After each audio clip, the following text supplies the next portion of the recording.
Small flagship phones, they are so hard to come by, and that is what makes its iPhone 12 mini special. What does a couple of weeks of actual use feels like? Is there anything more than the regular spec sheet reading, the regular specs babbles for me to talk about? Well, let's take a look at that in this non-exclusive real use review of this iPhone 12 mini. Hey guys, this is Tanush and you're watching Tanush Talk. And if you find this video interesting, thumbs up, share, whatever. Let's actually get this video started.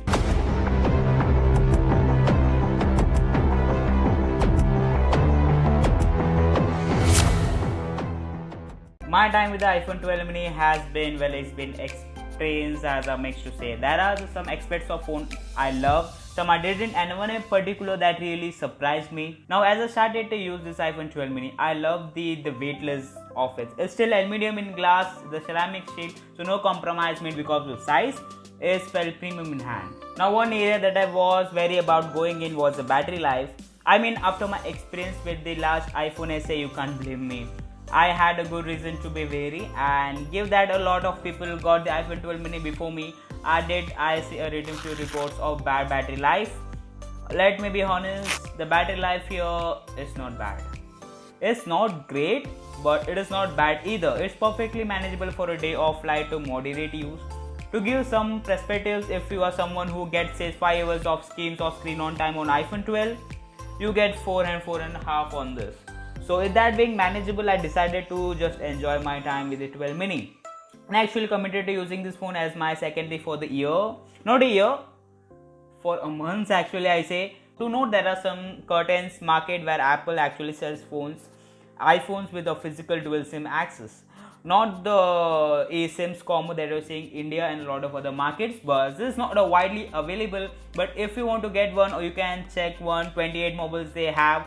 Quite interesting is how to find phones including the iPhone 12 series that can take to physical SIM card, and even the PlayStation 5 as well. And I will link them in the description, you can check them out as well. Returning back to my experience, I learned a valuable lessons in the time I spent with the... So number 1, do not, and I repeat, do not buy a 64 gigs iPhone. Well, 4K 60 FPS, this camera is at the most important Apple Arcades, which is quite an excellent service.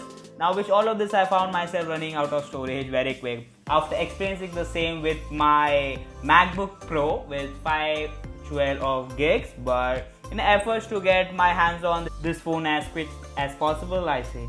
Anyway, great topics now. The reason I ended with choosing the 64, well, I ended up kicking myself for it.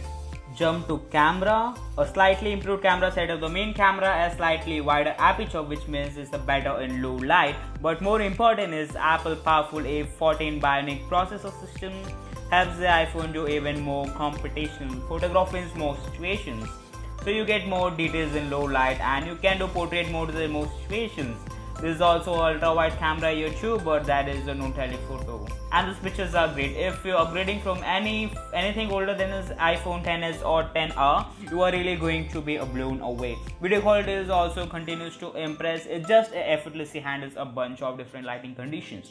Now you should know this, the camera defaults to HDR Dolby Visions in video mode. So if you're trying to shoot professionally with professional desktop video editing apps, you need to be aware of what all that is just of means. Now get to 5G. The fact that Apple could even fit 5G in something this small is impressive. And yeah, without it they probably could be made a little bit smaller and also a little bit cheaper. But Apple decided to include the millimeter waves visions of the 5G, which can provide a ridiculous download space.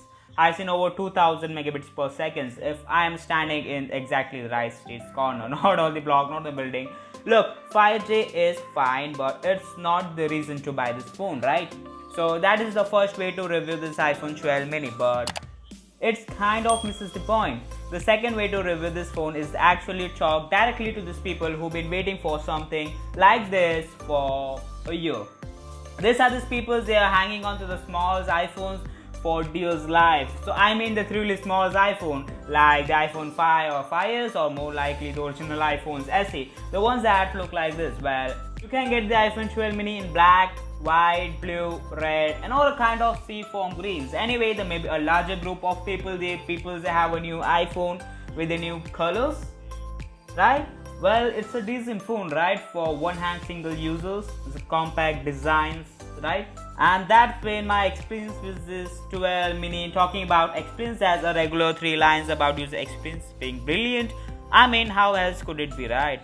iOS 14 and 814 Bionic and all that. These cameras are good as it gets. And on the pricing, I'm sure we all know that we get that by now. So let's wrap, and do not close the video. Listen to my outro. Wait for me to ask for the thumbs up, to subscribe to notifications, and then actually do that before you just close the video. I mean, you stay this far, right?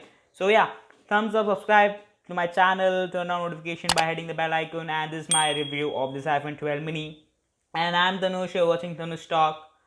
I'll catch you in the next one. And yeah, don't forget to enter the Galaxy S10 Lite giveaway.